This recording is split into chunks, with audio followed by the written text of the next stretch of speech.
Недавно в Восточно-Сибирском институте экономики и менеджмента состоялось торжественное вручение дипломов. По сетевой форме обучения студенты ВСИЭМ стали выпускниками Московского финансового промышленного университета «Синергия». Выпускники получили дипломы государственного образца о высшем образовании. Это менеджеры, экономисты и юристы.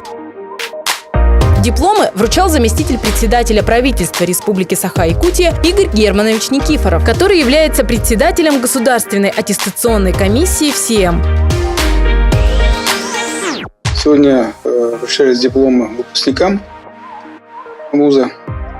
И, соответственно, сегодня мы их напутствовали, поздравляли. Хотели обратить в очередной раз ребят на то, что нужно искать здесь.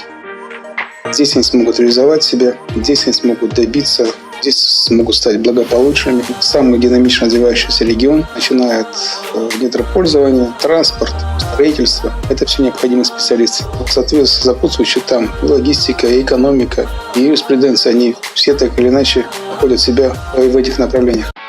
По словам Игоря Германовича, очень важно, что студентов стали ориентировать в нужную отрасль буквально с первых курсов. Начиная практиковаться, изучая выбранную сферу деятельности, будущему специалисту проще найти рабочее место и применить свои знания и умения во благо республики.